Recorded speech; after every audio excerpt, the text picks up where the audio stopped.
Fala pessoal, que alegria, a gente está aqui em mais um episódio do nosso Juntos Cast e hoje eu estou muito feliz que eu estou com meus camaradas aqui, meus amigos, estou com o Russão aqui, porque hoje a gente tem um convidado mais que especial, né? Um amigo querido, nosso querido Gilberlan, pastor Gilberlan do Rio de Janeiro, está aqui com a gente hoje.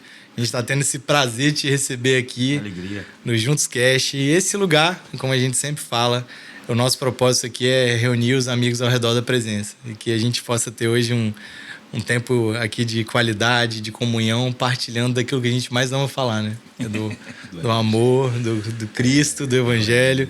E partilhar nossos corações nesse momento de alegria. Mas, antes da gente começar, de fato, na palavra, a gente tem um presente para ele, né? O nome do Juntos Cast, isso aqui é um presente da nossa patrocinadora, da Escarlate. Ela está sempre apoiando aqui o podcast, os nossos convidados. A gente fez com muito carinho para você. Já que personalizado. O meu, agora vai o presente de vocês também. Os meus 2 livros, o Devoção, A Razão da Nossa Existência, e o Deus Sempre Nos Encontra. Depois cada um vai pegar a dupla de livros aí. Amém. Obrigado, aí, gente. Obrigado pelo presente também. Espero que abençoe a vida de vocês. Com certeza. 2 obras aí, em nome de Jesus. Obrigado, meu amigo. Deus Sempre Nos Encontra. Esse nome aqui já mostra um pouquinho do que vem aí. Eu tenho certeza que muito daqui é o que a gente vai falar hoje, né? Sim, com certeza. Compartilhar bastante aqui. Dá uma olhada aí, Russão.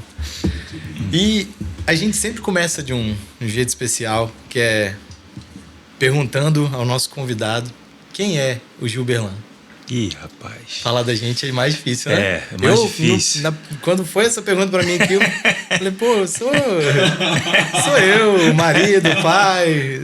Cara, eu sou alguém que ama minha família. Agora, com meu filho de 2 meses. Tá aqui com a gente nos bastidores sábado, aí, ó. Eu tive ministrando em Abrecampo. E em algum momento, dando aula na escola de devoção, eu olhava, via ele lá no fundo, no colo da minha esposa, da Joyce. O coração gelava assim, falei, meu Deus. Né? Eu cresci dentro de uma outra realidade, vendo meu pai fazendo outras coisas. E hoje, meu filho está crescendo, me vendo diante do altar, servindo, cooperando. E hoje eu posso dizer que eu sou alguém que ama Jesus e que carrega essa responsabilidade agora de não só amar Jesus, mas deixar de legado para o meu filho um coração pulsante em amar a Deus acima de todas as coisas, com todo entendimento, força, alma. Eu acho que eu não me intitulo, mas é isso que eu estou perseguindo.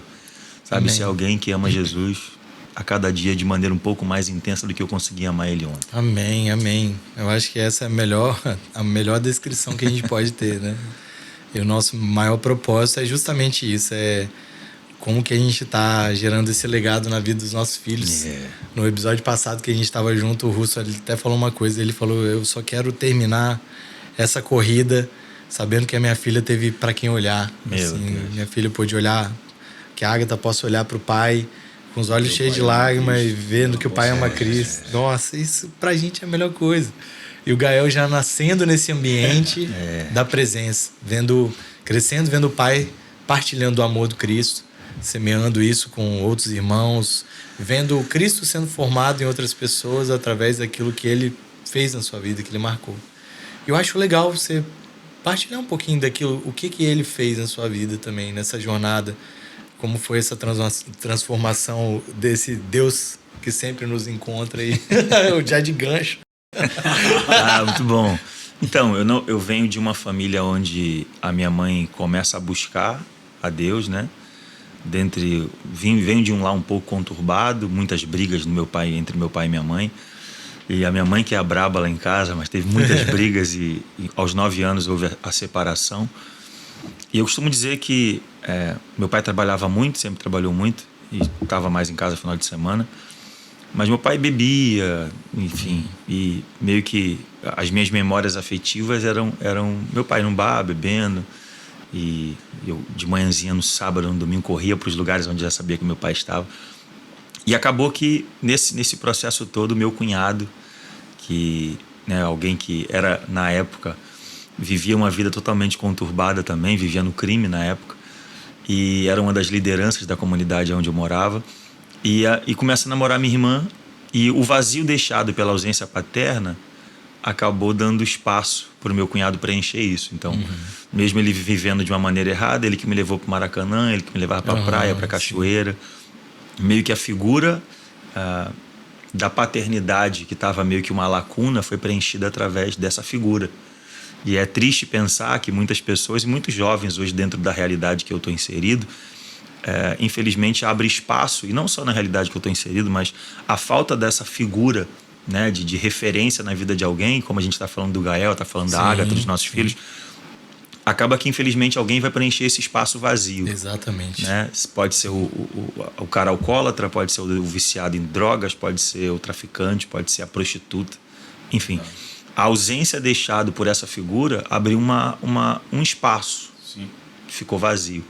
Então a pessoa que eu tinha como referência era alguém que naquele momento na vida que vivia não era uma referência, porém se tornou, porque era quem eu tenho memórias afetivas com ele, e não tenho memórias afetivas dentro desse contexto com o meu pai na época. Meu pai está vivo até hoje. Mas quando eu penso nisso, dentro dessa logística, então minha mãe começa a buscar. Com 6 anos de idade, eu era uma criança, devido a todo esse contexto conturbado, eu era indisciplinado, apanhava quase todo dia. Xingava minha mãe, meu pai, apanhava quase todo dia. Brinco que eu apanhava dia sim, o outro também. E minha mãe, sem saber o que fazer, minha mãe vai na igreja, né? Começa a ir na igreja universal. Esperava o culto acabar, me levava no banheiro das mulheres com 2 obreiras. As obreiras baixavam a tampa do vaso, me prendia com as pernas e com os braços para outra obreira me orar, e eu xingando as obreiras. Isso com 6 anos de idade. Não tinha mais medo de disciplina, nem de apanhar. Para mim, vai passar daqui a pouco, tá? Não tem problema. Até que um dia, minha mãe, no final de um culto universal, aquela liturgia que a gente né, sabe ali mais ou menos como funciona, o pessoal veio na beira do altar para receber aquela oração de final de culto. Minha mãe tem uma visão. E a minha mãe começa a ter uma visão, e a visão que a minha mãe tem é eu, que tinha 6 anos na época, era um homem, em cima do altar, via do pescoço para baixo, segurando o microfone, e Deus falava para minha mãe: fica tranquilo, porque o Gilberlan vai ser um pregador do evangelho. Nossa. Minha mãe volta para casa doida, né, com aquela palavra, mas o interessante é que a palavra que minha mãe recebeu e a visão que ela teve não mudou a minha mãe, não mudou o cenário em que minha mãe estava inserido, mas mudou a minha mãe dentro do cenário. Então 10 anos se passam, meu cunhado já tinha sido preso, 10 anos se passam, eu agora estou envolvido na vida errada também, e nesse processo, 10 anos após a visão da minha mãe, um pastor chamado pastor Manuel Felipe, mais de 65, 67 anos de idade, maletinha no chão, terno e gravata, está até hoje dentro da comunidade. Do lado de uma bancada onde o pessoal fica vendendo drogas, ele está parado em frente a uma padaria, com um bolso cheio de folhetos, entregando folheto e orando pelas pessoas. Há quase 30 anos fazendo a mesma coisa, pregando o evangelho, orando pelas pessoas. E algumas vezes eu vindo nessa rua, nessa esquina, numa condição totalmente difícil, né, da vida que eu vivia, ele me via chegando e gritava na rua dizendo: pastor Gilberlan, eu estou vendo, ele dizia. Você com o microfone na mão pregando o evangelho para uma multidão de pessoas. Meu Deus, eu estou vendo. Cara. Sendo que o cenário que ele está vendo não é ouvindo com o meu livro na mão, com a Bíblia na mão. Eu estou com a mochila nas costas, vindo com um fuzil na mão, e ele está dizendo: eu estou vendo você com o microfone na mão pregando o evangelho para uma multidão de pessoas. Meu Deus. No ano seguinte, eu tinha 17, pessoas da própria família falavam para minha mãe: vai lá na rua X ver o que seu filho se tornou. Minha mãe dizia: eu não preciso ir lá ver. Está querendo fugir da realidade, do que o seu filho se tornou? Minha mãe dizia: não estou fugindo da realidade. É porque eu já vi quem o meu filho vai ser. Uau. E como eu já vi o que o meu filho vai ser, eu não preciso perder tempo vendo o que vocês estão vendo. E quando Deus fizer o que ele já me mostrou que ele vai fazer, aí vocês vão entender que eu não precisava perder o tempo que vocês estão tendo. Meu Deus do céu. Então eu costumo dizer que a gente só precisa subir o lugar aonde nós estamos. Se nós estamos olhando a partir da perspectiva do que a Terra consegue nos mostrar, do que os nossos olhos conseguem ver, ou se nós temos coragem de subir para um lugar alto, onde nós conseguimos enxergar tudo através do que Cristo fez por todo mundo. Só para me encerrar essa parte, eu amo olhar para João 1,42, quando os discípulos estão sendo chamados, levam Pedro até Jesus. Jesus olha para ele, olhando para ele, diz: tu és Simão, filho de Jonas, e tu serás. Eu amo isso porque quando a Bíblia fala de nome, está falando de identidade.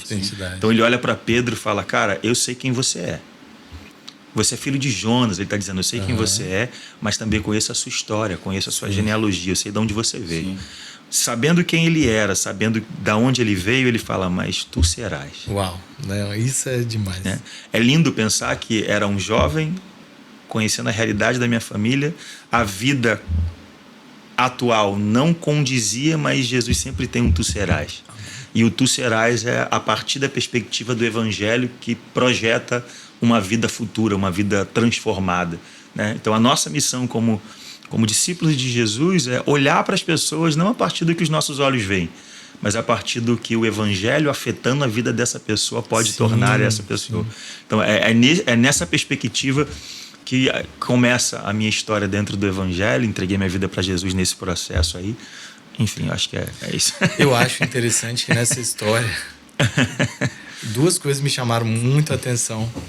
Eu confesso que meu coração está aqui estremecido pensando nessas duas pessoas, na sua mãe e no pastor Manuel Felipe. Pastor Manuel Felipe. Pela fidelidade, pela a fé da sua mãe diante daquilo que ela viu no Senhor e a certeza do que ela viu. Nada tirava dela aquela certeza. E ela se apegou naquela visão celestial. Ela abraçou aquela visão. Ela falou, essa é a verdade. É o que o Senhor disse, é a verdade. O que eu estou vendo não é a verdade. Aquilo que eu estou vendo ali é uma utopia daquilo que o mundo quer que ele seja, mas não, eu estou vendo a verdade. O que o Senhor me mostrou é a verdade. Ela precisa de um tempo. Isso é muito lindo, né?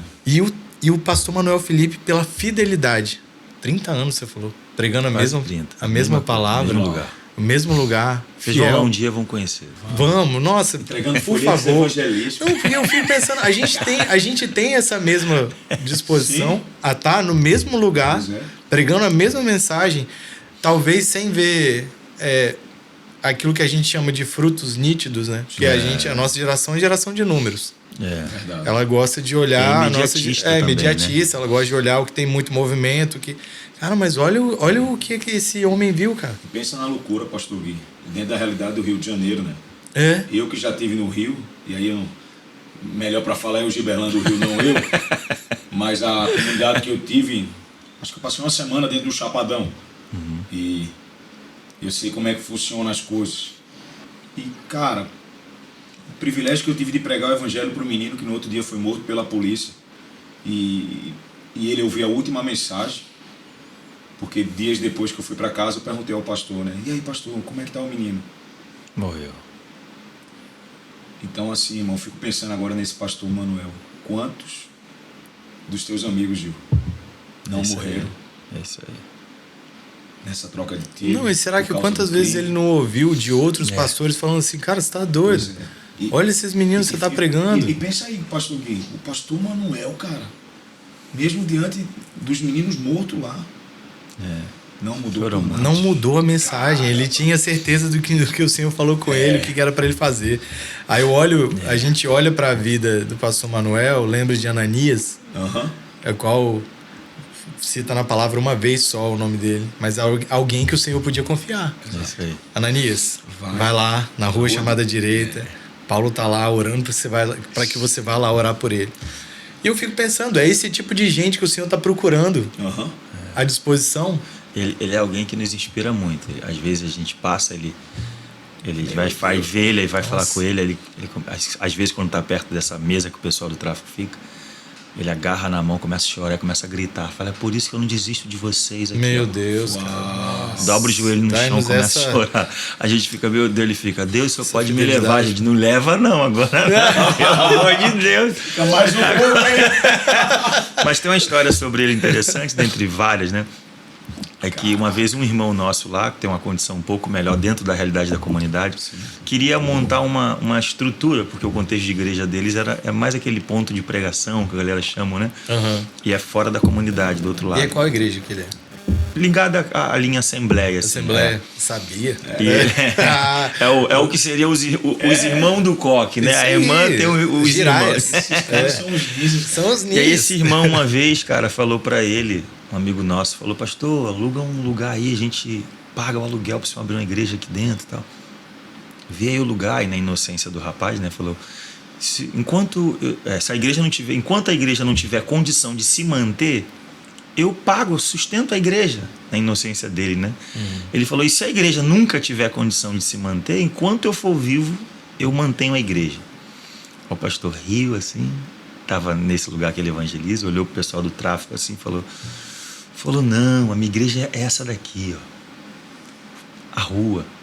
Falou, olha lá os meus obreiros lá, eu não posso desistir deles não. Uau, meu Deus, cara. Uau. Eu conheci esse cara. Esse cara o Rogério conheceu ele, o Rogério. Foi? O Rogério conheceu ele.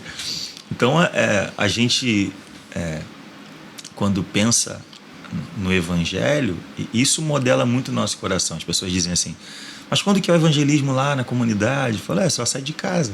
Acabou. Não é um evento, tem os eventos. Sim. Que é mobilizações, alguns amigos às vezes estão na cidade, querem conhecer, sim. Cara, vamos lá.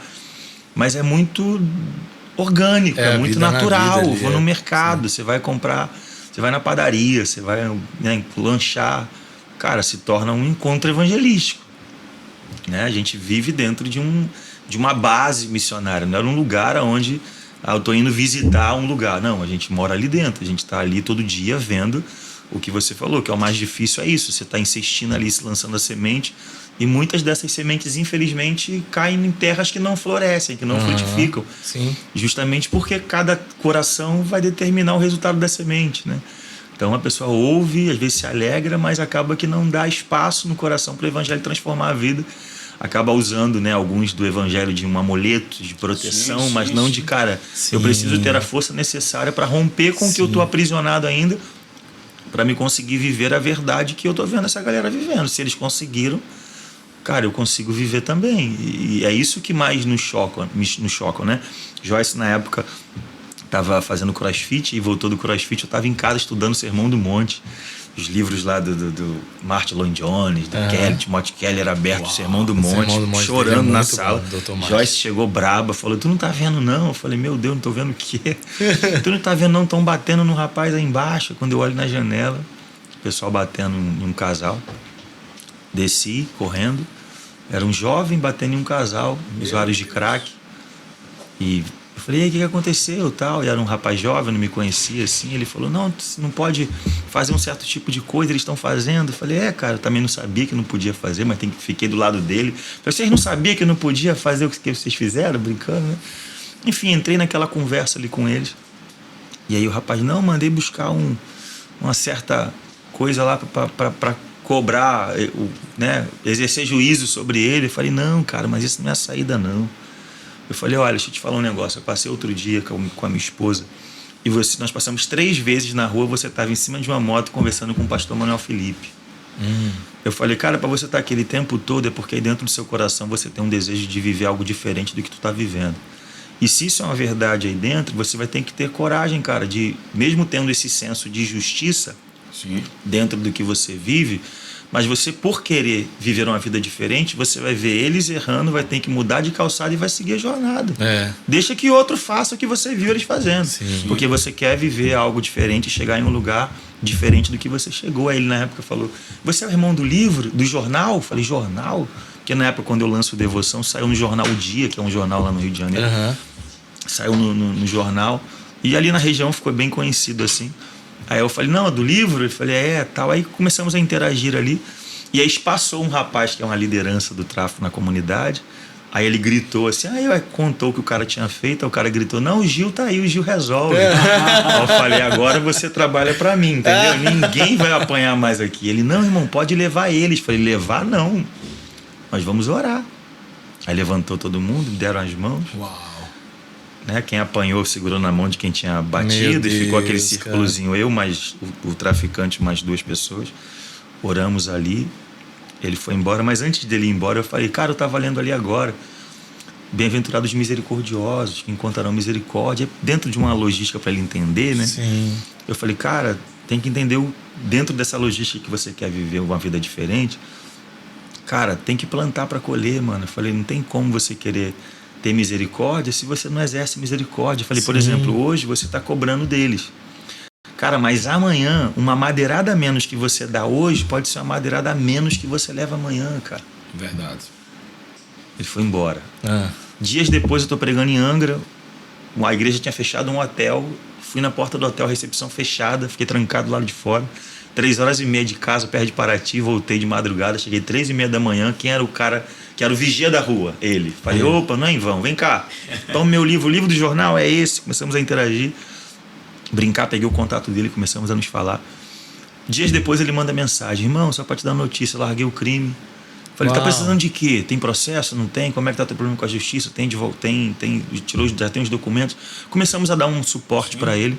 E mandou mensagem depois, irmão, aceitei Jesus, tô caminhando. A mãe dele era missionária, ele estava afastado, voltou.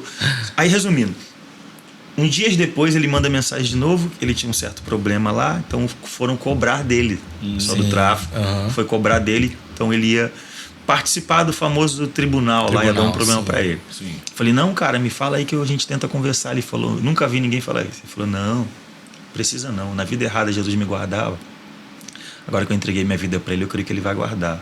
Só estou falando para você porque eu falei com o pastor, falei com a minha mãe, para vocês orarem, porque eu creio que Deus vai dar livramento. Tá? Amém. Falei, amém.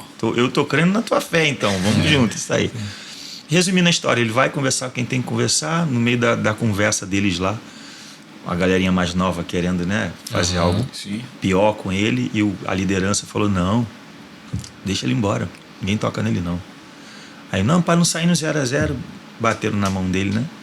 Aí ele falou, cara, eu falei, tu lembra quando nós nos conhecemos, o que eu falei pra você? Ele falou, só lembrava de uma madeirada a menos hoje. Nossa. Pode ser uma madeirada a menos amanhã. Falei, cara, hoje casou, tem uma filhinha linda, terminou os estudos. Glória a Deus. É diácono na igreja da mãe. Gente, cara, que tudo porque o evangelho entrou. Uma mensagem que continua sendo poder de Deus para a transformação de todo aquele que nele crê, seja o policial honesto, o policial corrupto, o político honesto, o político corrupto. Enfim, aonde há o pecado na vida do ser humano, o evangelho é o antídoto para transformar a vida dessas pessoas. Nós somos provas disso, né? Sim. Estamos aqui por causa que por ter sido afetado por esse evangelho. E glória a Deus por isso. Meu Deus, cara. Feliz demais por conhecer esse Jesus. Não tem como o nosso coração não ficar aquecido. Nossa, aquecido, incendiado com um testemunho desse. Onde abundou o pecado. É literal, é o testemunho ali com a palavra sendo vivenciada na nossa frente, diante disso. Cara, isso é tão lindo que eu ia até fazer uma pergunta que eu acho nem necessária mais, porque a gente lida muitas vezes com aquela sede da igreja querer corresponder ao evangelismo de rua, e sempre vem aquela pergunta, tá, como fazer? Né? E alguém que está vivendo isso dia a dia ali, eu já ia fazer essa pergunta, qual o conselho você daria? Mas ele já falou, essa vivência, é estar ali vivendo, é criar esse relacionamento, porque às vezes esse pensamento de imediatismo da igreja, eu acho que ele tem que acabar nesse sentido. Lógico que se a gente for para ser imediato em algo, é para correr para os pés de Jesus, né? Para apressar a vinda do Senhor.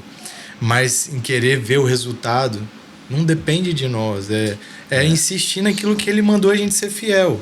Como o pastor Manuel Felipe, como o Gilberlan tá testemunhando da vida dele, é criando um relacionamento com a terra. É igual quando o Senhor nos colocou aqui nesse bairro, a primeira coisa que a gente quis fazer é criar relacionamento com os irmãos que estão aqui do lado. Para conhecerem a gente, saber que a gente está aqui para abraçá-los. Nossa, e no período que a gente mais foi afetado pelo Senhor aqui, quando veio o Espírito e nos tomou que por completo, a gente ficou 10 meses com a igreja funcionando, acho que meu irmão partilhou um pouquinho. O que a gente mais queria fazer era descer para que outros conhecessem aquilo que a gente estava vivendo aqui dentro. Porque eles passavam na porta e sabiam que algo estava acontecendo. E a gente falou, não, a gente precisa ir para essas casas. E aí descia a gente com garrafas de café, cadeiras de praia, a gente ia para as ruas, achamos os pontos de tráfico aqui. E a nossa maior alegria era toda vez a gente passava no ponto de tráfico e tinha um rapaz a menos. E a notícia era, fulano tá na igreja. E eu lembro, até hoje, eu não tenho problema falar isso aqui nas câmeras, mas por causa dos nomes, né? Porque os caras, graças a Deus, estão fora, mas teve um dia que a gente perguntou assim, qual é o nome de vocês? Paulo. E você, Lázaro. E você, Felipe. Eu falei, cara, vocês Vocês estão já prontos para poder sair e fazer o que o Senhor mandou fazer, né? O nome você já tem. Agora, Lázaro, cuidado. Eu virei para ele e falei, cuidado, porque antes de você ir, talvez aconteça um negócio aí. A gente tem que orar por você. Aí ele, o quê? O que acontece? Eu falei, deixa eu te contar uma história. Vai lá para João 11. Passa por João 11. Dá uma olhadinha lá. A gente vai ver uma história bem. Quando eu contei a história, ele falou assim, pô, não tem como pular esse caminho, essa parte. Eu falei, depende de você, da decisão que você vai tomar agora. Brincando com ele, mas a gente viveu isso. E quando você falou do Tribunal do Crime, teve aí a gente sempre orava por um nome que tinham falado pra gente que era o chefe do tráfico. A gente orava por ele. E eu falava assim, pai, dá uma oportunidade de a gente encontrar esse cara. E a gente não sabia quem ele era, só sabia o nome. E um dia a gente evangelizando ali na quadra, aí o Felipe, um irmão nosso, ele encontra um rapaz e começa a pregar pra esse cara. Aí perguntou o nome dele. Aí ele falou, peraí, mas você é o fulano? Aí ele, sou eu. Rapaz, peraí, então que a gente tem que conversar mais um pouquinho. Aí chamou ele, começou a semear, e o cara começou a ouvir o evangelho, A gente estava aqui, eu não esqueci esse dia, a gente aqui na igreja orando, enquanto a galera estava na rua. Vem Felipe e vários irmãos abraçados com ele, gritando, ele é fulano de tal. E o cara se rendeu a Cristo. Meu Deus. Se converteu, saiu do crime e ele colocou tudo, ele foi na boca, colocou tudo na mesa, assim. As armas, as drogas. Fez a chamada de vídeo com a liderança que estava no Rio, inclusive, a liderança. E falou, olha, eu preciso sair, eu encontrei Jesus. Cara, aí os caras ainda falaram, pera aí, encontrou Jesus e a gente já sabe que isso aí a gente não tem como contestar. A gente vai te observar, mas vai em paz. E ele ainda falou que ia trabalhar para pagar uma dívida. E ele falou, cara, eu vou ser fiel nisso. Até eles falarem que eu tô livre. Né? E foi um motivo de muita alegria pra gente. Sim. Hoje a gente passa ali naquela rua, a rua tá vazia. Bom demais, né? Não tem mais os rapazes ali. Eu já vi muito isso acontecer lá em Recife, né, Gui? A gente, quando começou a trabalhar em comunidade carente, a gente começou numa comunidade chamada Cacique Chicão. Comunidade colada no muro do aeroporto. Uhum. E eu lembro que os primeiros anos eram aqueles primeiros anos de relacionamento, onde tu apenas levava um pula-pula, uma comida. Eu botei até tirolesa, meu irmão. De um prédio pro outro. De um terreno baldio para as crianças descerem. Os pés das crianças tudo preto, sujo na foto. E eu lembro de várias e várias vezes que toda vez que eu ia na boca de fumo, no início os meninos corriam pensando que eu era polícia. Até entender, não, é o irmão da igreja, é russo. Mas eu lembro de uma situação que essa eu nunca me esquecerei. Uma família que a gente alcançou para Cristo. Laila, João e sua filhinha. E o João envolvido muito pesado no tráfico, era o menino do movimento. A Laila já rendida, a filhinha fazia culto na casa, botava as cadeiras. Mas teve um dia que eu vi ele saindo totalmente desesperado de dentro da favela. E eu fiz, ei João, o que é que foi, mano? Os caras, se eu não pagar a dívida hoje, é a minha morte. Meu Deus. E eu falei, caramba, eu tô liso, e agora mesmo? Que é o pior, né? Eu falei, como é que eu vou pagar? E eu sabia que era verdade. Por quê? Porque ele era um menino que estava querendo já sair, entregar tudo. Já estava no processo do evangelho. E ele realmente entregou a parada toda, só que tinha essa dívida. Essa dívida. Mas, cara, a igreja lá, eu fiz, irmãos, vamos juntar aqui. Eu não lembro quanto era o valor. E, pela graça de Deus, a gente conseguiu levantar esse valor. Pagamos. Os anos passaram, a gente saiu da comunidade, foi trabalhar na rua só com morador de rua. E eu encontrei eles em outra comunidade. Meu Deus. E quando eles me viram, eles lembraram do dia e disseram, Russo, se hoje a gente está aqui vivo em família, glória a Deus, o evangelho nos alcançou. Então, meu Deus, eu fico pensando em todas essas histórias e a gente poderia passar a noite toda aqui contando diversas histórias, né, seja no sertão, no Rio de Janeiro, numa comunidade, numa rua. Mas tem uma coisa que eu fico pensando para gente que ama avivamento. Aqui é uma mesa de pessoas que amam avivamento. E o primeiro avivamento da história da igreja é um avivamento totalmente missional. Que quando o Espírito desce, naqueles irmãos. Eles agora estão habilitados para anunciar o Evangelho. E tem algo que o pastor Dan falou com a Aline no podcast deles, é que avivamento deságua em missões. E a frase dele é quando um pastor decide sair do prédio e tocar as ruas. Isso é bom E os vizinhos. É quando alguém que está totalmente possuído, é como o Gregório sempre falava, né? Avivamento, cara, é as gotas de misericórdia, é um calcanhar que a gente está ferido e tudo que a gente mais quer ver a glória dele, tocando os perdidos, tocando os meninos que estão de fuzil, como um dia ele alcançou. Porque, cara, quando a presença de Deus toca lugares, é impossível o lugar permanecer da mesma maneira. E a gente tem visto isso, né, irmão? Eu sei que a gente provou 2023, quando a glória dele tocou vitória, cara. E os irmãos começaram as ruas, a gente teve o privilégio de estar aqui nos momentos difíceis. Nos mais difíceis. Mas a gente sempre viu o poder de Deus, sabe, Gil? E eu sei que você poderia nos acrescentar muito falando de diversos testemunhos. Sim. Mas eu queria te fazer uma simples pergunta dentro disso que a gente está conversando, falando.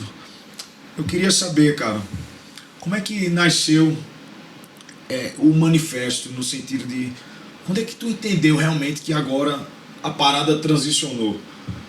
Já não era mais agora entrando nas casas, indo na boca de fumo, agora era organizando uma parada no meio da favela, num campo, onde naquele dia o político sabia, o traficante sabia, a polícia sabia, e gente do Brasil todo reunidos num só lugar por causa da glória dele. Por que eu te pergunto isso? Porque o pastor Roberto até falou pra gente algo ali, Russo, tem muita gente que está abandonando o Rio, cara.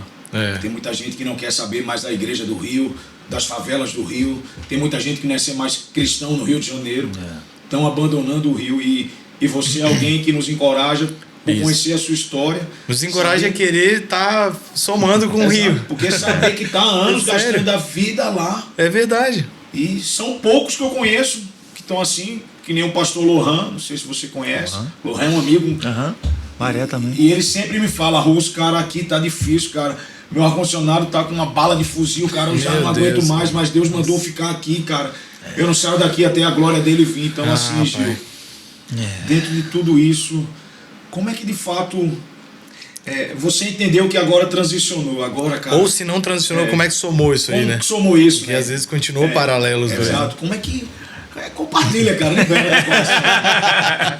Eu costumo dizer que eu comecei a ir para a rua, eu venho de uma igreja, né, onde eu me converti, de visão celular, no auge de 2007 me converto. Uau. E a logística era outra, né?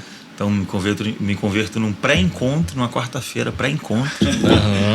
Me joguei ali, um irmão pregando sobre Atos 9, conversão de Paulo, me rendo ali. Uma palavra bem breve, me rendi ali. Sexta-feira vou para esse encontro com Deus, volto domingo maluco do encontro. Conhecia nada de evangelho, não venho de família, né? Como eu falei, de evangelho, que servia Jesus. Volto maluco. Na segunda-feira eu estava na rua junto com outro amigo que era traficante também, que foi para o encontro. A gente estava na rua chamando a galera para ir para o encontro, para ir para a igreja, no culto de terça. Uau. Né? Eu não sabia, tinha nada de Deus ainda, assim, de versículo, de texto de teologia. O que eu sabia falar era, cara, o encontro é tremendo. Cara, vamos no culto amanhã receber uma oração. É o que eu sabia. Então, quase todo dia eu estava na rua chamando os meus amigos. Sim. Cara, vamos lá no culto de terça, quinta. Então, eu comecei a estar na rua. Eu me lembro de quando o pastor da igreja começou a nos colocar para ficar em escala, né, de ali, como fosse obreiro na época. Sim. Hoje é voluntário, toda uma linguagem diferente. E eu me lembro que eu tinha que chegar às 7 horas para chegar mais cedo, para organizar ali e ficar na escala bonitinho ali no culto. Sendo que eu não conseguia mais buscar a galera para ir pro culto. E eu fui conversar com o pastor. Eu falei, pastor, eu agradeço, mas eu quero buscar a galera para vir pro culto. Eu sei que aí, tem certeza? Eu falei, tenho. Senão o pessoal não tá vindo. Eu gosto de buscar a galera. Enfim, depois ele podia contar comigo quando eu chegava e tal. Mas eu ficava feliz porque eu chegava num culto às vezes com 20, 26 pessoas. Nossa, glória a Deus. E meu coração se enchia de alegria mais do que ficar parado na escala. Sim. Não é diminuindo a função. Não, sim, é um corpo, cada um age de um jeito. Então sempre amei a rua, não porque eu fui para uma Jocum, porque eu li um livro sobre, porque alguém me ensinou, mas porque eu fiquei tão apaixonado por um homem que transformou minha vida, que eu não sabia fazer outra coisa a não ser testemunhar daquele que transformou a minha vida. Glória a Deus. Então eu estava na rua quase todo dia, falando o pouco que eu sabia, né? Tava ali. Então, depois de muito tempo, nós saímos dessa igreja, fomos para congregar numa outra igreja, em Jardim América. E no culto em Jardim América, onde estava o Davi Fernandes, que congregava lá, era de cultura e tal, pastor Marcelo, pastor Aquelita. E num culto de quarta-feira, cara, eu tive uma visão, um ambiente de adoração muito pesado. Eu vi como se as paredes da igreja caíssem e aquele ambiente fosse mostrado numa praça. Eu falei, cara, a gente precisa fazer uma coisa na rua. Porque aquele ambiente estava tão... Lembra, antigamente, uma caixinha que abria, saía uma bailarina, começava a tocar uma caixinha de música. Aquilo ali era belo, mas só quando estava aberto. Quando estava fechado, era mais uma caixa. Sim. Não saía então, som. A igreja ela é algo poderoso. Mas nem todo mundo, no mundo, está tendo acesso àquilo que a gente está vivendo aqui dentro. Então, cara, a gente precisa, de alguma forma, tornar acessível aquilo que a gente está vivendo aqui dentro. Então, a gente começa a fazer a manifestação na linha do culto e o social e tentar atender as crianças, sempre com essas três frentes. A manifestação... Começou em que ano isso? 2016, tem 10 anos já que a gente faz. Glória a Deus. E sempre nessa logística são 6 horas de culto, ininterrupto, no meio da rua, são 6 horas de ação social e 6 horas de recreação infantil simultânea, ao mesmo tempo. Então, são 6 horas de culto, vários irmãos intercalando adoração, oração, pregação. Está tendo diversos profissionais servindo, e como tudo é voluntário, né? Cada ano, às vezes, a gente tem coisas que no outro ano não tivemos, mas graças a Deus tem tido uma crescente, né? Amém. Pessoas de vários lugares têm somado, como você falou, de várias partes do Brasil. Ano passado, esse ano agora, na verdade, tivemos um irmão da Suécia. Que veio só para estar com a gente na manifestação. O Isaac. Cara, e veio para servir, já está empolgado para o dia 20, que dia 20 tem uma nova, dia 20 de novembro. Nós faremos um ano complexo da Penha, na verdade. No mesmo lugar onde botaram aqueles corpos e tiraram lá. Sim. Nós vamos levantar um altar de adoração pessoal, a Jesus naquele lugar. Dia 20 de novembro. Vamos frisar isso, fica o convite. Você que é do Rio de Janeiro, feriado, cola com a gente lá. Você está mais que convocado, agora você é do Brasil todo. Vamos fazer parte, vamos somar com isso. Qualquer coisa, entra na manifestação dos filhos, o Instagram da manifestação, lá você vai ter mais informações sobre. E, cara, isso começou a incendiar o nosso coração e a gente tem ficado muito feliz em ver que pessoas que têm se conectado com a gente têm sido despertado para promover essa mobilização nos seus bairros, cara. Porque né, a gente aqui está falando muito sobre o tráfico, sobre o traficante, porque é a realidade que eu vivi e vivo muito perto. Mas eu sempre digo isso para as pessoas. Eu não quero que você largue a sua vida para você ir para a maré. Eu quero que você encontre a sua maré. É isso aí. O lugar onde você está disposto a comprometer literalmente a sua vida para que o evangelho chegue para alguém. Sim, né? Seja, entre aspas, ali o cidadão de bem, titulado de bem, dentro do cenário onde você está inserido. Seja na escola, na faculdade, na universidade, na empresa que você trabalha. Cara, é você entender que você não precisa de uma convocação para o evangelismo para você evangelizar. É isso aí. Exato, cara. Né? A gente precisa assumir esse lugar de responsabilidade, na verdade. Sim.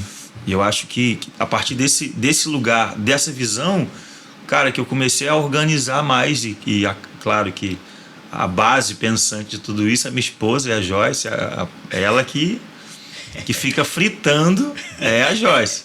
Com toda a logística, aí são grupos, a gente tem um grupo. Ela tá rindo ali com o Gael. A gente abre no Instagram um link, solta um link para quem quer ser voluntário. A galera entra num grupo. Dentro desse grupo a gente vai criando subgrupos, né? A área da saúde, da beleza, a área do evangelismo. Esse ano nós estávamos com mais de 400 voluntários no evangelismo. Nossa. Então nós invadimos a maré com 400 pessoas. Tivemos um treinamento com o Roberto Feitosa, com o Marcos Felipe, dando um treinamento sobre como fluir no profético, caça-tesouro, né? Alguns direcionamentos. Entramos para a comunidade igual um bicho, né? Um louco, agarrando.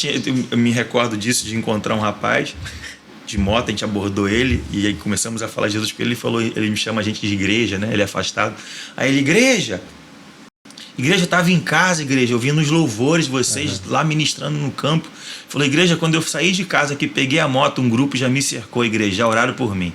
Quando eu virei ali na esquina, igreja, me cercaram de novo. Oraram de novo. Agora é a terceira oração, igreja, em menos de 10 minutos. Ele falou, igreja, tá impossível fugir de vocês hoje. Eu falei, avisa que hoje o radinho falhou, o cara que solta fogos falhou, e hoje quem tá fazendo a operação é a igreja. Pode avisar que a igreja tá na rua hoje. Isso é glorioso, porque a mensagem do evangelho sendo anunciado, e através de pessoas que muitas vezes é a primeira experiência que está tendo num evangelismo. Sim.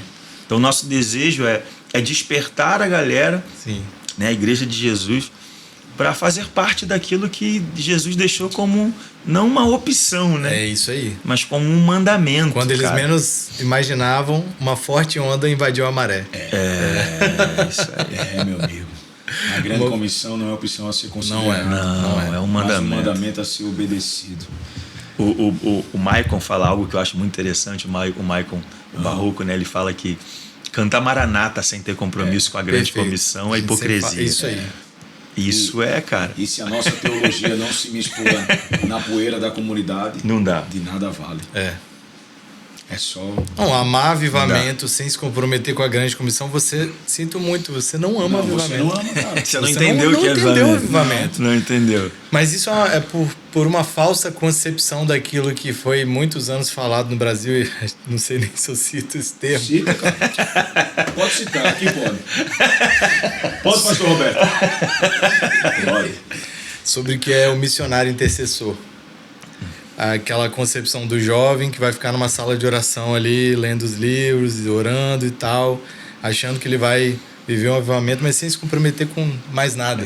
E, inclusive, você até falou assim, teve um ponto que ele falou que eu acho muito interessante, que eu acho que como igreja a gente precisa quebrar isso. É o quê?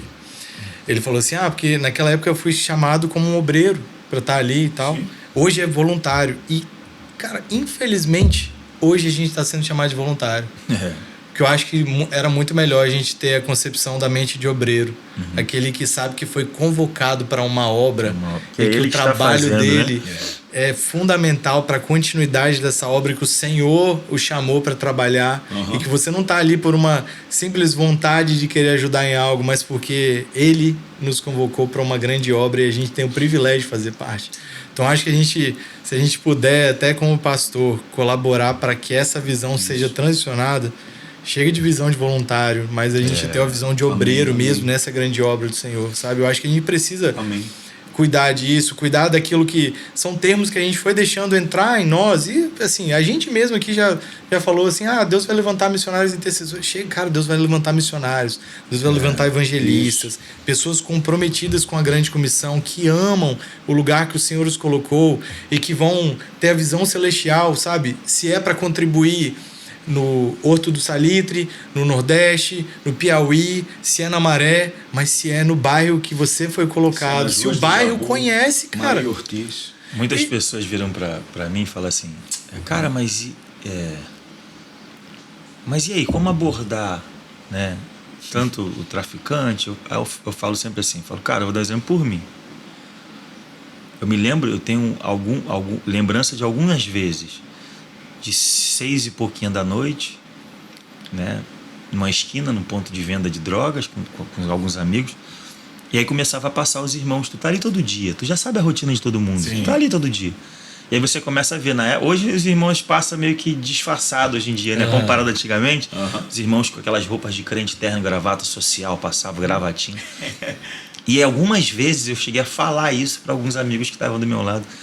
Eu dizia, será que no final do culto os irmãos vão passar aqui para orar pela gente?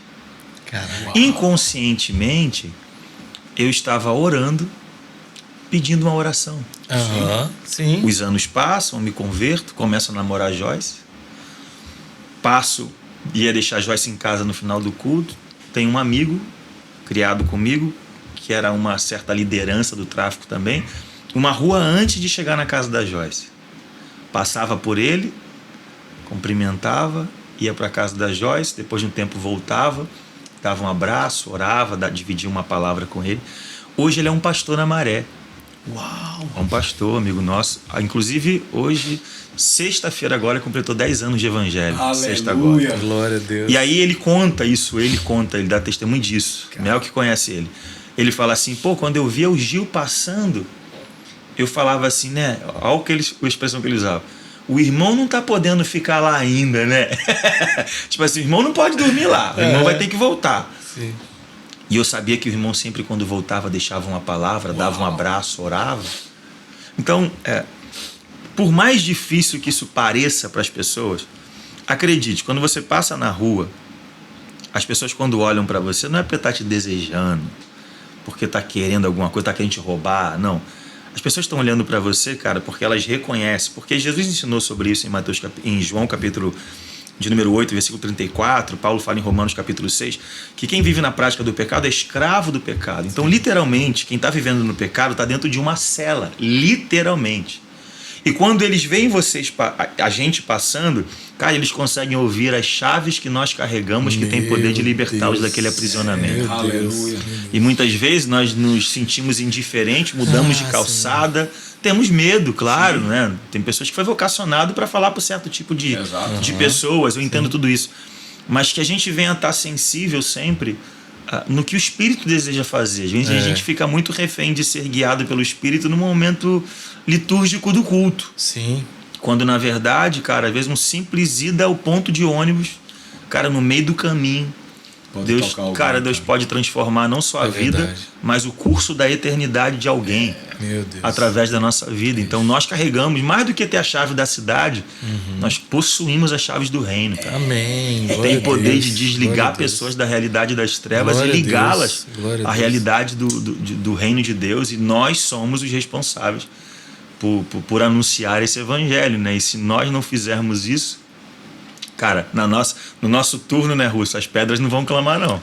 Isso. No nosso turno, as pedras estão proibidas de clamar. Nós rejeitamos as pedras falando hoje, mano. A gente tá aqui. Nós precisamos honrar essa missão. Eu acho que é a gente que complica demais as coisas. Porque a própria palavra, ela fala... A gente falou de Ananias agora. O Senhor fala claramente, Ananias, eis-me aqui. Vai lá na rua direita. Vai lá, cara. Vai lá orar por ele. E a gente complica ele tá te esperando. Isso. Ele tá te esperando. E a Ananias ainda tenta dar uma carteirada, né? Fala assim, eu acho que você tá ocupado demais aí. Não lê os jornais aqui embaixo. É o seguinte, esse cara tá matando o povo. Paulo que matou... o senhor não tá por dentro da história. Senta aí que eu vou te explicar quem é esse cara. Cara, a gente precisa. É interessante que nesse texto de Jesus, Deus fala assim pra Ananias, eu não sei pra você, Ananias, mas pra mim... Ele é um vaso escolhido. Pra mim, pra você não importa o que os jornais estão falando sobre esse cara. Cara, pra mim ele tem valor. E é essa isso mentalidade é uma bomba que a gente precisa. pra gente. Exatamente. Porque a sociedade cria rótulos e tudo mais. Cara, mas pra Deus, todos nós essa temos tem que ser valor, a nossa mentalidade, porque a gente olha, aí a gente que tá de fora olha pro Rio de Janeiro, talvez todo mundo possa ter essa mesma visão. Olha, meu Deus, mas está caótico, é muito difícil e tal. Sim. Cara, por que a gente não tem a mesma mentalidade do pastor Manuel Felipe, que olha, hoje mais um vai servir o evangelho. Mais um. Aí olha para um que hoje está pregando para muitos irmãos. Tá rodando pregando o evangelho. Cara, porque um homem foi fiel a uma palavra querendo falar com um.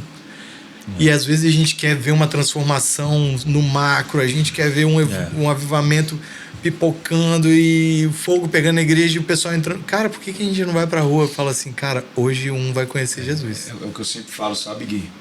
Eu fico perguntando à galera, cara, todo mundo conhece a história do Billy Graham. Sim. Mas quem foi o cara que tocou ele, né? Exatamente.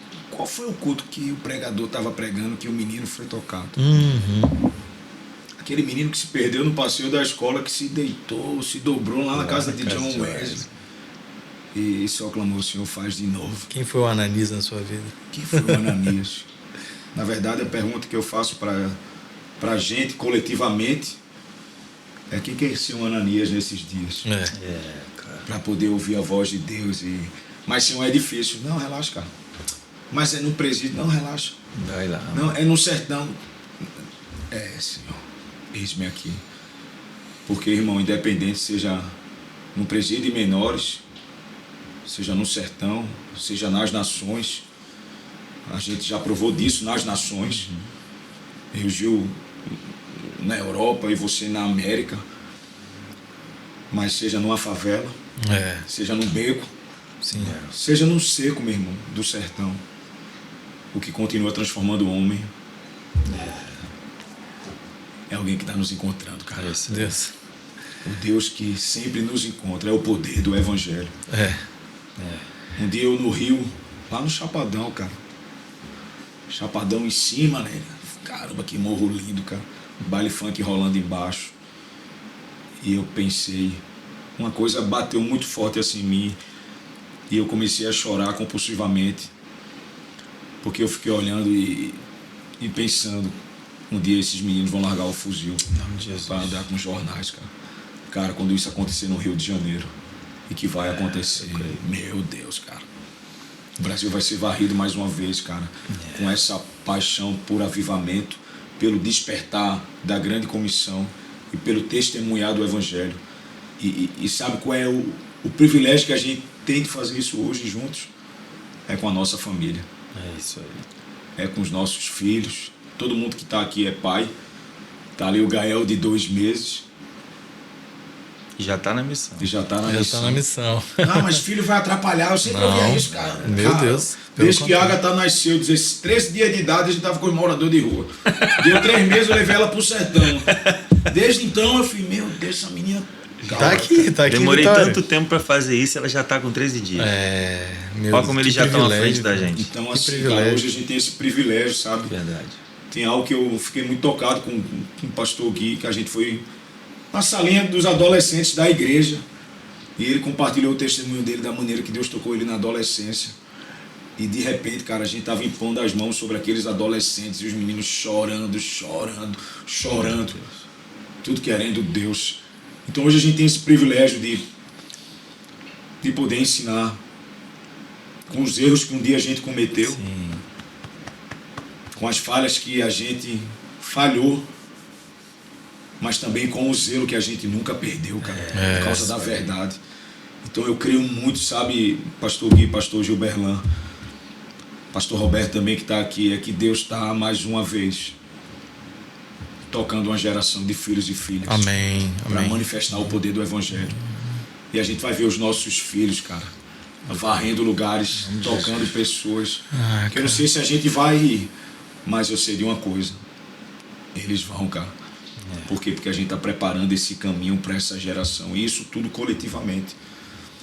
Então, essa é a paixão por avivamento que a gente tem.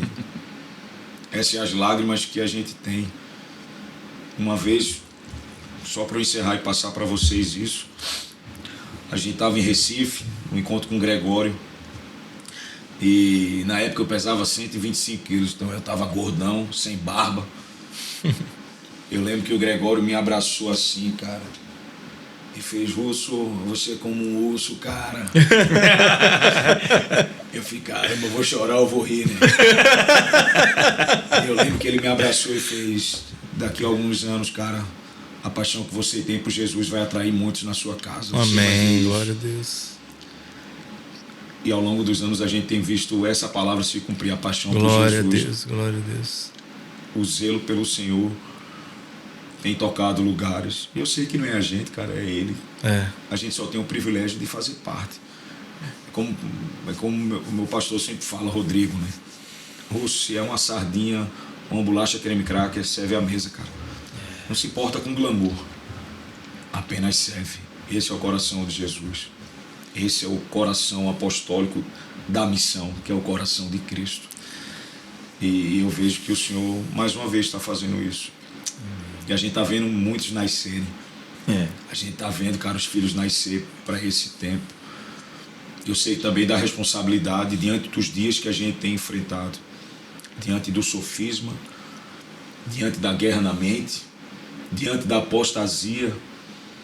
E eu deixo essa pergunta para vocês dois.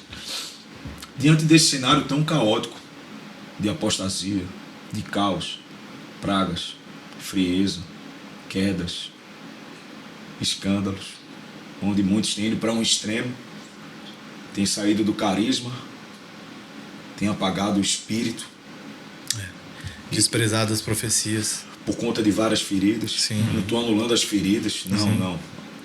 Pecamos. Nós pecamos. Daniel, reais, quando vai orar, ele fala, nós pecamos. Tá bom, sabemos que pecamos. E agora, qual é a nossa responsabilidade com esses? Por quê, cara? O que eu mais vejo, e a gente viu durante muito tempo, você já deve ter visto, quantos meninos que dizem, cara, eu não quero mais saber de igreja. Meninos não, cara, eu vejo homens casados, que tá com os filhos e não quer mais saber de igreja porque se feriu. Meu Deus, você tá falando isso aí, eu tava aqui com meu coração tremendo, literalmente, porque eu já ia pegar esse gancho, não sabia que você ia perguntar isso. Eu também não. Me veio no coração, cara, eu comecei a lembrar de amigos que estão lá no Rio, o Juan, André, pastores, cara, sabe, que estão ali trabalhando há anos e muitas vezes sentem essa dor de se sentir sozinhos. Alguns outros amigos aqui, que eu não vou citar o nome porque infelizmente se decepcionaram tanto que chega a ser difícil até às vezes começar uma conversa. Mas ontem, quando eu olhei o pastor Gilberlão, o Gil, nos olhos dele, aquela chama, eu vi nos seus olhos um brilho, cara, pelo Rio de Janeiro, por essa mensagem. Eu comecei a orar ali quietinho na minha cadeira, falando, Senhor, que os meus amigos lá, eles sejam preenchidos de novo por essa chama. Amém. Sejam renovados em seu físico, em seu espírito. Sejam fortalecidos. E saibam que nada foi em vão. Nada foi em vão, cara. Eu tô ouvindo essas histórias aqui, tudo tá vindo no meu coração de falar, cara, nada foi em vão. Lembra do pastor Manuel Felipe, lembra dos testemunhos que Deus fez nas nossas vidas, cara. Eu queria encorajar, sabe, os nossos amigos do Rio de Janeiro, perseverem, cara. Pode ser que a multidão não veja, pode ser que o Instagram não cresça, pode ser que os números ali não viralizem, mas mais um tá conhecendo Jesus, cara. Mais um traficante tá deixando sua arma, mais uma casa tá deixando a palavra de Deus entrar e tá sendo transformada. Cara, se for por uma família que você estiver trabalhando aí na sua comunidade, cara, seja fortalecido, porque não é em vão. Seja fiel, permaneça. E que a gente possa ser tocado por isso, sabe? Eu lembro até hoje, quando eu fui naquela Assembleia Solene nos Arcos da Lapa, no Rio de Janeiro, cara, eu olhei para o Rio de Janeiro e falei assim, Senhor, o Senhor me trouxe aqui por um motivo, cara, porque eu tenho que... Eu tenho que orar por esse lugar e ganhar uma paixão pelo Rio de Janeiro que eu ainda não tinha. Porque eu tava aqui em Vitória, vendo uma realidade, trabalhando por aqui, o Senhor me mostra o Rio e acaba aquele ajuntamento, a gente vai pro lugar que a gente estava hospedado, eu e minha esposa, a gente ficou num hotel que é literalmente em frente, um hotel que foi reformado, em frente aos Arcos da Lapa. Eu falei com ela assim, acabou o ajuntamento, eu vou descer para ver o que tem lá embaixo. E quando eu desci, cara, eu vi uma realidade muito difícil. E eu lembro que eu fui pro meio do povo assim, eu comecei a orar sozinho ali, falando, Senhor, que todo o incenso que a gente levantou aqui hoje não seja em vão, cara. E o Senhor falou, nada foi em vão. Nada foi em vão. Nada foi em vão. Essa semente, ela vai germinar. E eu lembro de meninos que estavam ali, que eram ainda meninos, de comunidades que estavam nascendo, cara. Que hoje são igrejas plantadas em algumas comunidades, vivendo o evangelho. Eu vejo que nada foi em vão e a nossa sede, a nossa vontade, o nosso sonho é que isso se espalhe cada vez mais. E eu acho que eu até queria te ouvir sobre isso. Qual seria o seu encorajamento para esses pastores diante dessa realidade em que muitos decidiram ir embora, ou que talvez estejam lá, mas não acreditam mais nas palavras que tem sobre o Rio de Janeiro, que são muito fortes, por sinal. Eu lembro do nosso amigo Gideon Lanes falando de palavras, o próprio Mike sempre falou, amigos como Fábio Coelho, vários amigos, o Juan, na comunidade do Rei, Fábio e Dani, que sempre semearam ali, e vários outros amigos. Qual seria seu encorajamento para esses pastores, para esses irmãos que hoje estão ali ou que desacreditaram? Assim?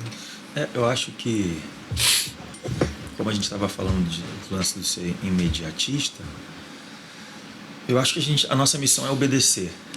Né? Perfeito. E a nossa missão é lançar a semente, né? Tá escrito, né? Quem convence é o Espírito. Paulo planta, Paulo rega, mas é Deus que dá o crescimento. Eu tenho muitos testemunhos ruins para contar também. Sim. Eu estou contando os legais aqui. O menino que se converteu, que estava batendo no rapaz, a história do outro que virou pastor. Mas tem uma história triste também. Sim. Tem história As de... perdas, lembra do as sair dores. antes de 7 horas para poder buscar as pessoas para ir para a igreja? Eu teve vezes que eu me atrasei 7 minutos. 7:07. Eu desci de casa correndo, atrasado 7 minutos. Quando eu chego no lugar onde eu ia buscar, indo na rua, próximo desse lugar onde o pastor fica, começa a sair muitos tiros de noite. Meu Deus. Eu encosto numa sorveteria, muitos tiros, o caveirão passa, entra nessa rua. Depois de um tempo que aliviou um pouco, quando eu entro na rua, um dos meninos que eu ia buscar pro culto, os traficantes lá, a galera que tava, falou: cara, mataram o fulano. Meu Deus. A rua toda furada. Os policiais mataram aquele rapaz, né? E aí eu lembro de passar por quem deu a notícia que esse rapaz morreu e falou: Gil, eu só estava lembrando que tu estava vindo direto, ficando de madrugada aí conversando com ele. Aí eu falei: cara, eu tô muito triste, mas ao mesmo tempo feliz. Ele: como assim? Eu falei: triste porque é mais um que a gente perde, mas feliz em saber que eu toquei a trombeta. E das minhas mãos o sangue não vai ser cobrado, porque a minha parte eu fiz, assim como eu estou fazendo para você também. E se você descer a sepultura hoje, cara, das minhas mãos o seu sangue eu não vou ser cobrado, porque eu estou pregando o evangelho para você. Então, é triste você pregar no Chapadão e no dia seguinte entrar em contato com o pastor todo feliz, e aí aquele jovem receber a notícia: ele morreu hoje. Muitas vezes você fica sabendo do jovem, às vezes eu vejo o jovem sendo arrastado o corpo no chão. Meu Deus. Mas o que nos enche de esperança é saber que, cara, Deus é soberano. Amém. Então a minha responsabilidade é anunciar o evangelho. A do evangelho é manifestar poder. Então o resultado final não depende de mim. É isso. Depende do próprio evangelho. Amém. Então eu acho que uma palavra que eu poderia compartilhar em amor com os nossos irmãos é, cara, continuem obedecendo. Seja pregando para 10 mil, para 1.000, para 50, para 10 ou para 1. Amém. Continue sendo fiel à mensagem, ainda que você nunca veja nenhum fruto. Continue anunciando, continue sendo fiel. Plantado onde Deus te plantou, anunciando a mensagem que Ele te deu, sendo ela legal ou não legal, só seja fiel ao evangelho. É uma linha um pouco difícil de falar, mas, por exemplo, eu trabalhava numa empresa na época há 3 anos e meio, e eu não tinha moto na época. E um amigo entrou em contato comigo que trabalhava na mesma empresa que eu, pra gente ir trabalhar de moto no dia seguinte. Eu tava jogando boliche com a família no shopping, e ele falou: vamos de moto amanhã pro trabalho? Eu falei: bora. Ele: qual horário? Eu saía de casa 3 anos e meio, de segunda a sexta, 5 da manhã. Eu falei: 5h40. Minha rotina mudou 40 minutos em 3 anos e meio. Quando deu 5h37 da manhã, eu vi barulho de buzina. Eu morava no 3º andar de um prédio. Fui na janela, pedi pro meu amigo esperar, voltei pro banheiro, eu estava escovando os dentes. De repente eu começo a ouvir muitos tiros. Corro na janela com a chave de casa, joguei pela janela, falei: encosta a moto, sobe, isso deve ser operação policial. E aquele enfrentamento que normalmente o pessoal vê por jornais aí. Ele entra lá em casa e ele vai pra janela. Eu volto pro banheiro, ele vem correndo pro banheiro, ele me chamava de chefe, fala: chefe, tem um menino baleado aqui embaixo. Quando eu vou na janela, tem um jovem sentado na calçada de frente da minha casa, numa poça de sangue, já agonizando. Eu acordo a Joyce, desço correndo. Quando ele me vê saindo do portão, porque era um menino criado comigo, ele já grita: abençoado. Foi 2 tiros de 62, abençoado. Conta o que aconteceu, onde estava, como foi a situação. Eu amarrei uma blusa no braço dele, tentando ajudar. A voz dele saía um ronco que não era comum da voz dele. Tentei socorrer de alguma maneira, mas quem que vai pegar um carro para poder levá-lo ao hospital se está tendo o enfrentamento? Como é que você vai se arriscar? Sim. Enfim, Naquele momento eu levantei a camisa dele, vi que tinha um outro tiro de fuzil nessa região. Nossa. E vi que não tinha o que fazer, infelizmente, pelo cenário que nós estávamos ali se deparando ali naquele momento. Então ele vai tirar os cordões dele de ouro, vai me entregar, falar: abençoado, leva. Eu falei: eu não quero ouro, não. Entrega a sua vida para Jesus. Ele disse: mas eu não estou conseguindo orar. Eu falei: vamos orar. Me deu as mãos, deitado, ele estava quase deitado na calçada, me deu as mãos. E aí, quando eu fui orar por ele, ele começou a confessar os pecados dele. Uau. Ele já tinha sido da igreja com a gente anteriormente, estava afastado, estava envolvido na vida errada. Ele começa a chorar pedindo perdão pelos pecados dele. E é até difícil dizer isso, Russo, porque sabe essas coisas de filme que parece que tudo paralisa, tudo congela? Todo aquele cenário de guerra parece que deu lugar a um cenário de paz, o cenário de morte parece que deu lugar a um cenário de vida. Paralisou tudo. Ele começa a confessar. Depois que ele ora, eu faço o tradicional apelo. Se ele queria entregar a vida dele para Jesus, ele foi repetindo cada palavra com muita dificuldade. Depois que ele acaba de fazer, de corresponder àquele apelo, entregando a vida para Jesus, ele deita na calçada como quem desistiu de tentar lutar por uma vida que em qualquer outro momento ele iria perecer novamente. Sim. Ele deita, a realidade volta. Eu falei: irmão, eu preciso subir.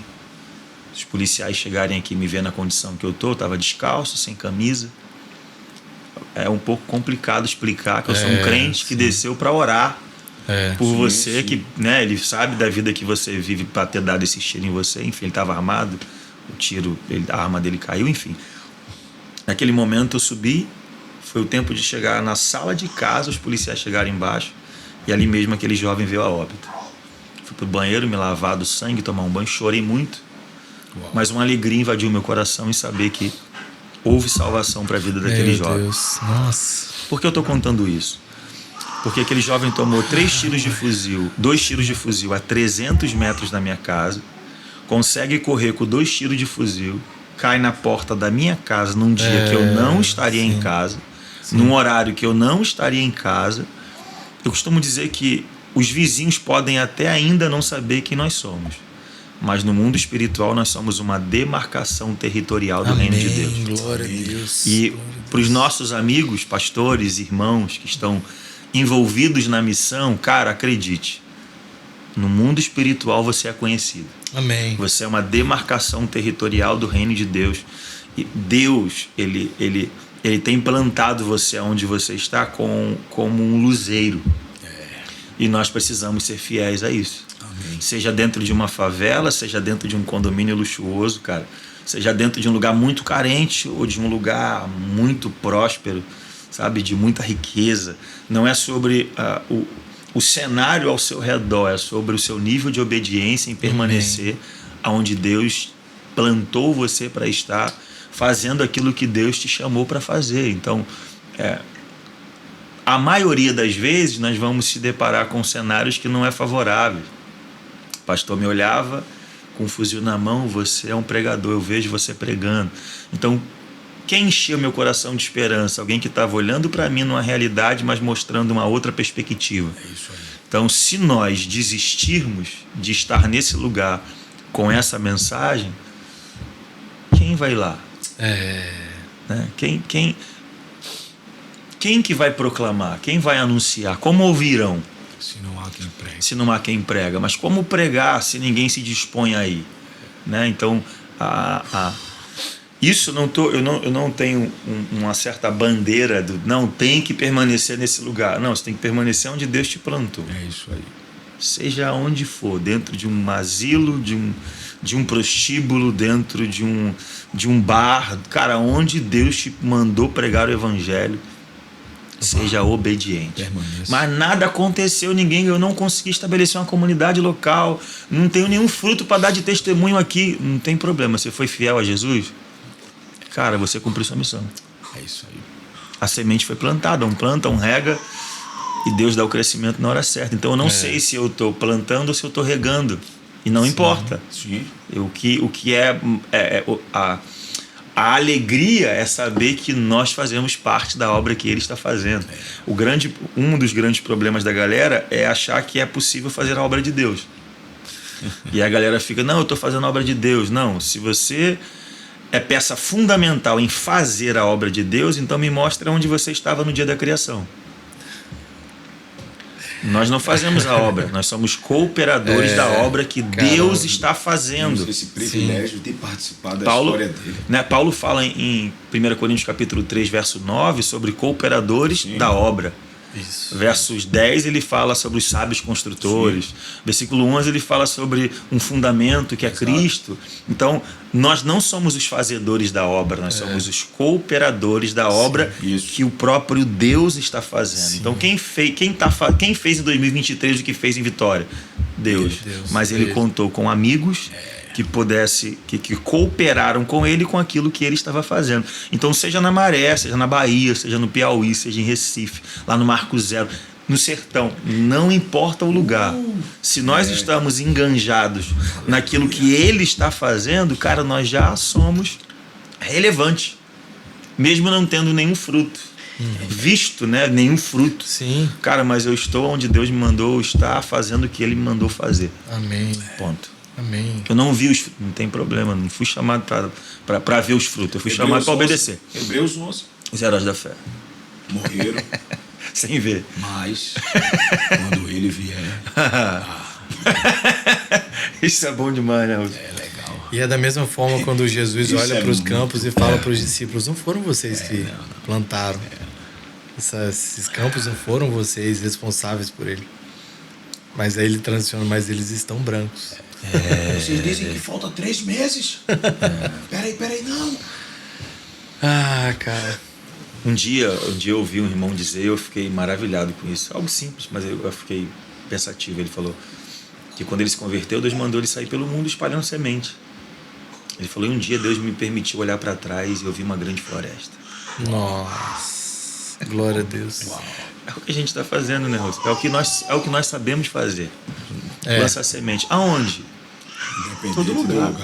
Seja num púlpito, num altar, seja na plataforma. Naquela casinha. Com a irmã Beta.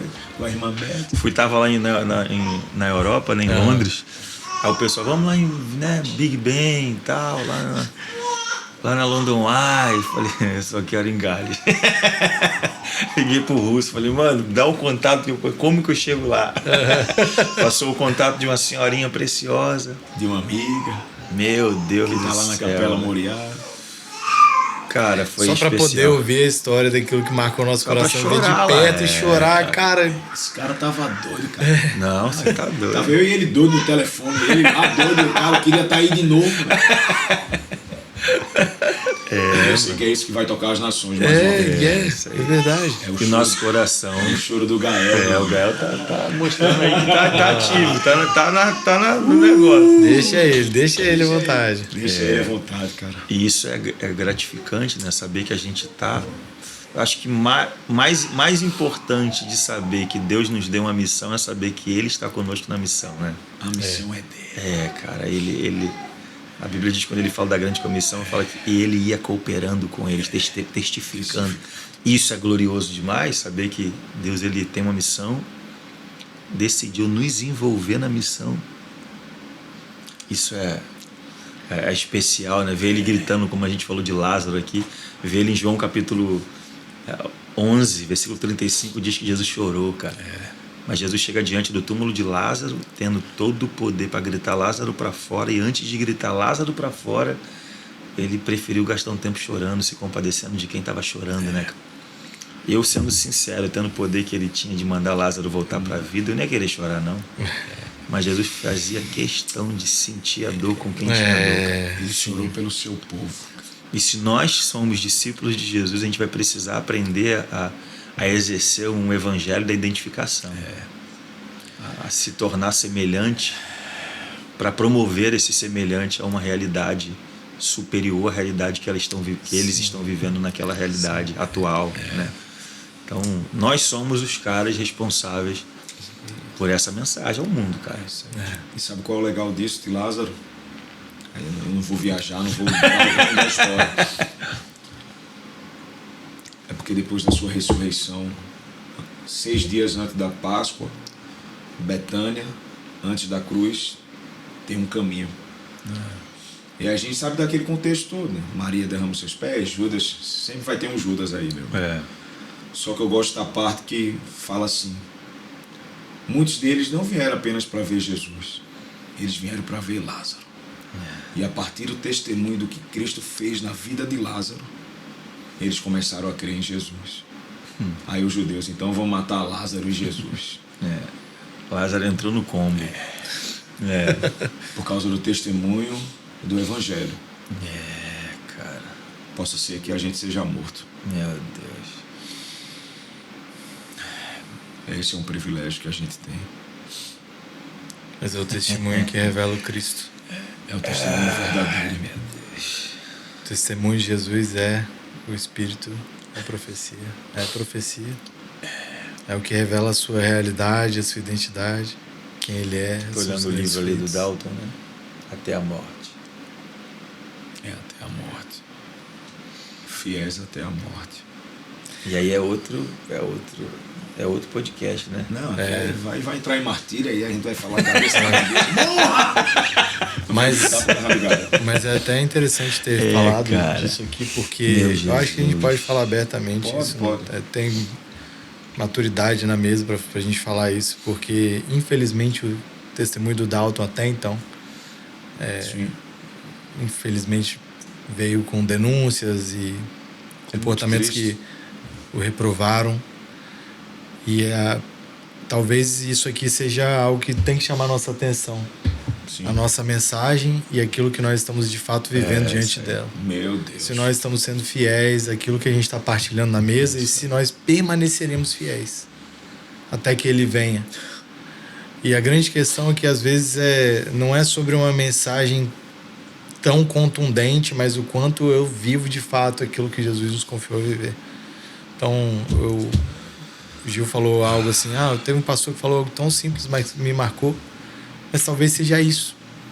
Sobre isso, a gente complica demais as coisas. A gente, às vezes, coloca uma ênfase demais, uma mensagem muito contundente, e falta uma fidelidade às mínimas coisas, e dizer, cara, eu preguei, eu vivi para o Senhor, meus filhos cresceram vendo um pai apaixonado por Jesus, minha casa conseguiu provar da presença dele, eu consegui partilhar isso com os meus irmãos, a minha família, assim como aquele homem que, ao receber sua identidade, quando os demônios saíram de sua vida, o gadareno, Sim.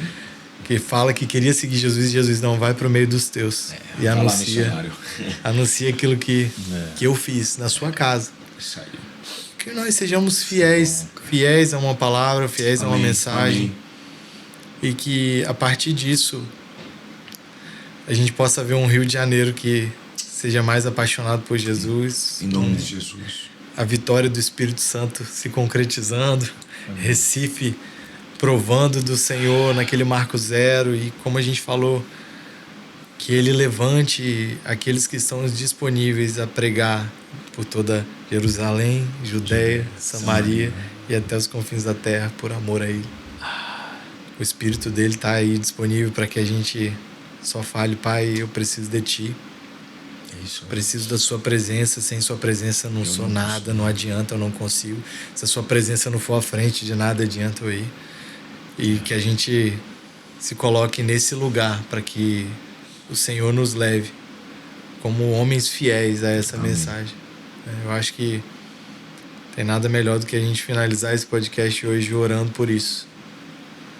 E para que mais corações que hoje talvez ao ouvir essa palavra estavam desanimados, estavam entristecidos, feridos, mas que encontrem renovo no Senhor para continuar partilhando essa mensagem e sendo fiel àquilo que Ele confiou, como um luzeiro naquele lugar, como uma demarcação, como um mensageiro do Cristo, alguém que talvez vai estar junto no mesmo bolo para morrer, mas porque essa tentativa de morte revela a realidade daquele que ele prega. Uau. Vamos orar por isso? Quer fazer uma consideração final aí? Se eu pudesse fazer uma consideração final,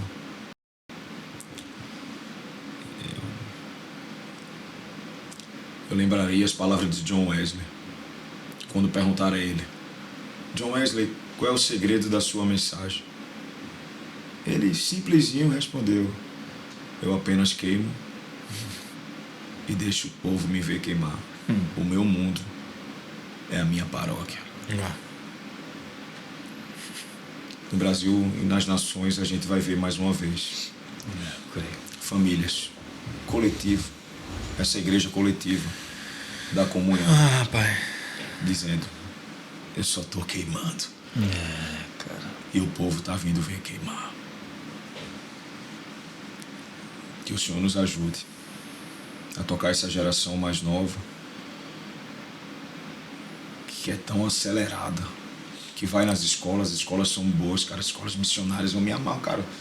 A gente vive em escola, no sertão. Mas a gente precisa olhar mais uma vez pro coração de Jesus. E se a gente tiver apenas um privilégio, é um só, de cooperar, meu amigo.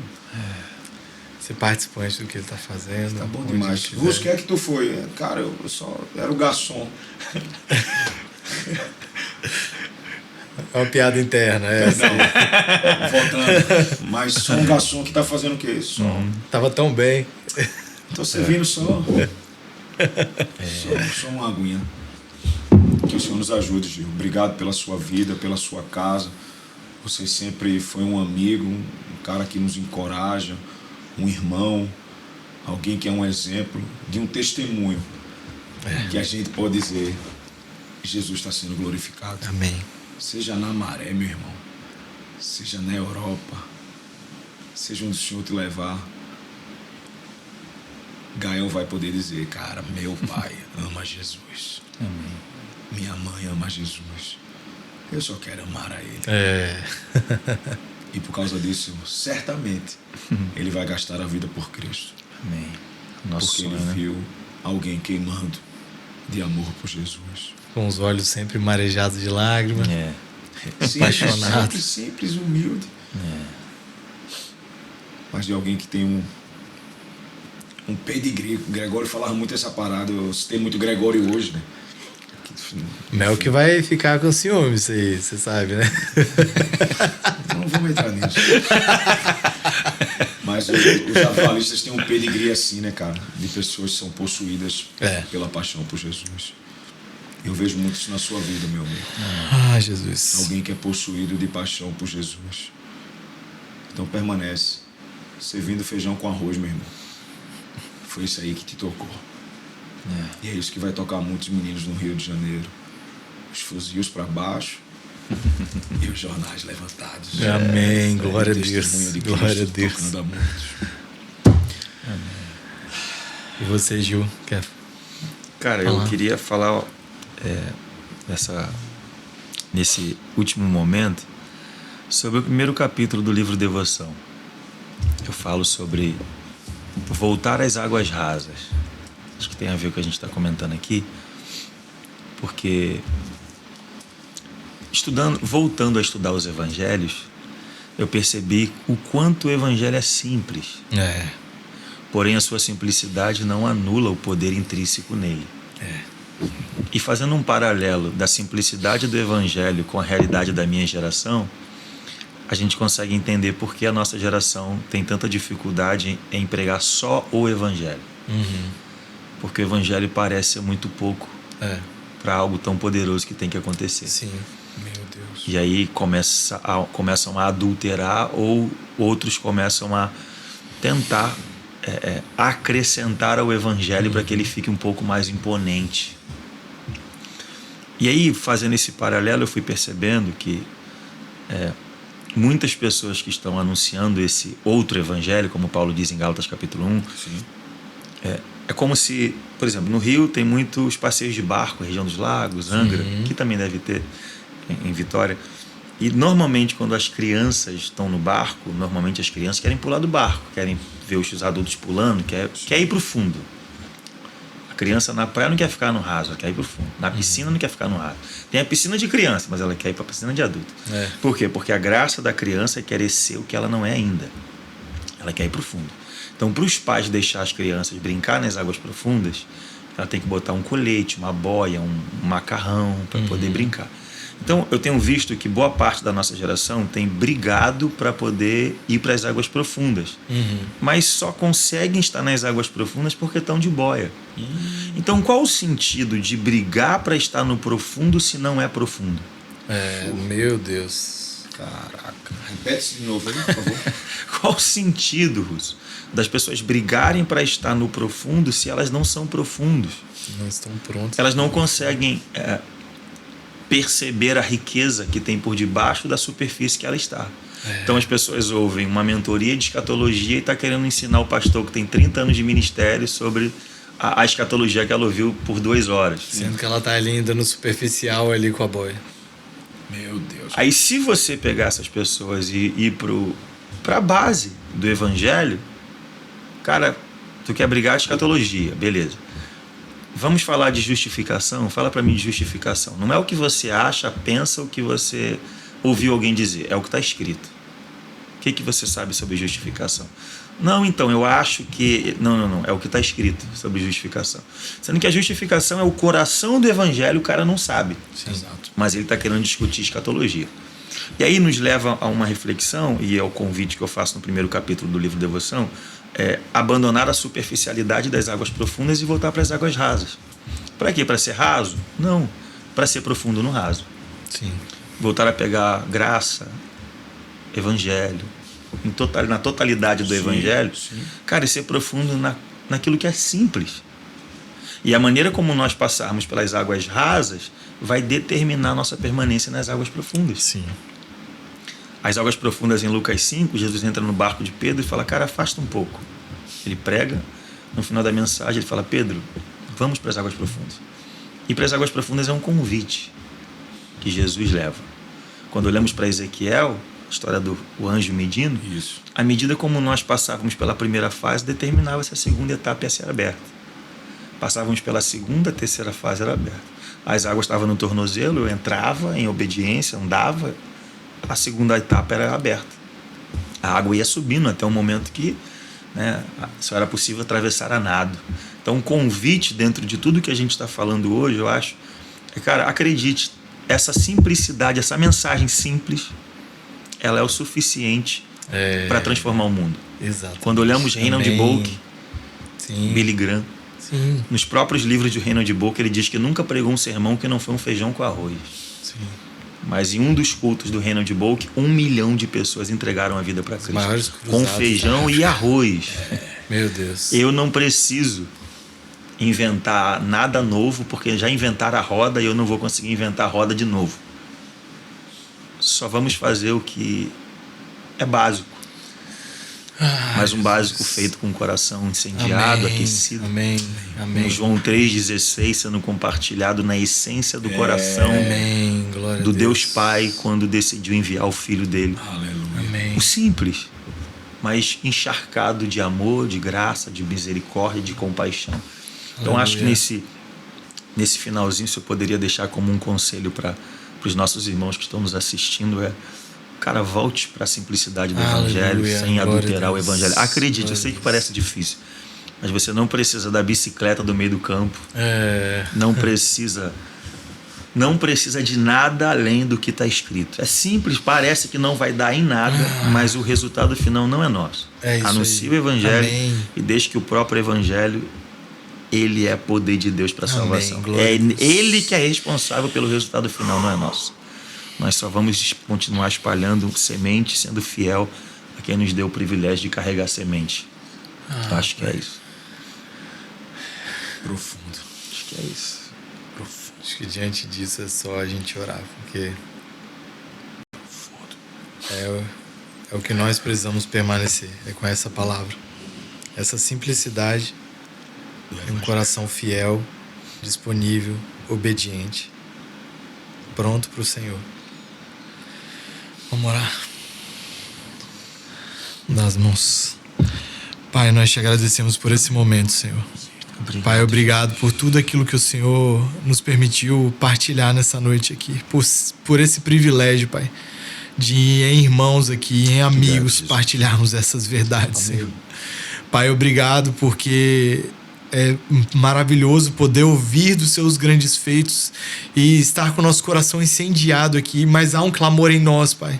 Há um clamor em nós, aumente, Pai, a revelação da sua presença nas nossas cidades, os nossos locais em que o Senhor nos estabeleceu ali como luzeiros, Pai, como demarcações. Pai, que outros conheçam aquilo que nós estamos pregando, não por um sermão eloquente, não por uma mensagem contundente, mas por vidas que proclamam a sua verdade, que transparecem o Cristo, que levam essa poderosa luz através de uma vida de fidelidade, Pai.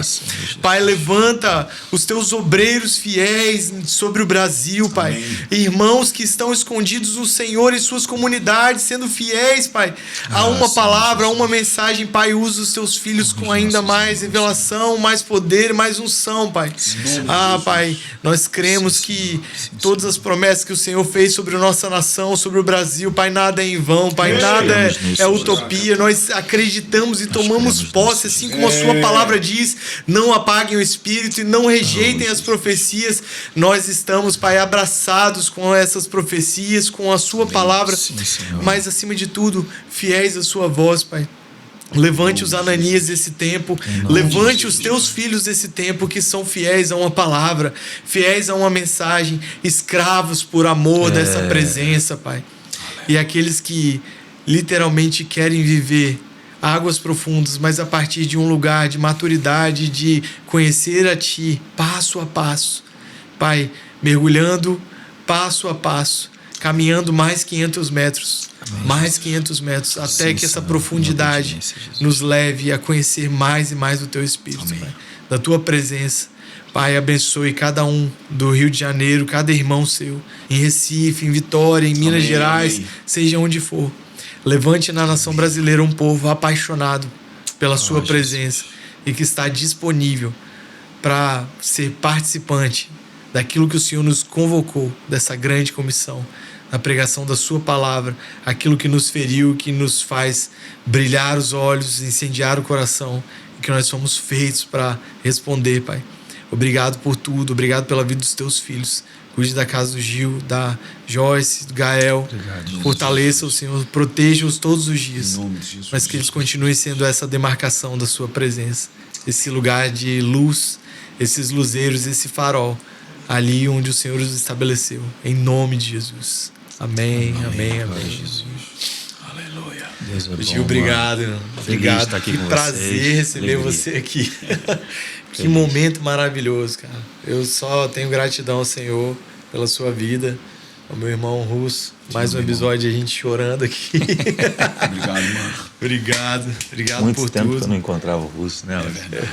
E pessoal, vou reforçar o convite, dia 20 de novembro. 20 de novembro. 20 de novembro, lá na Penha.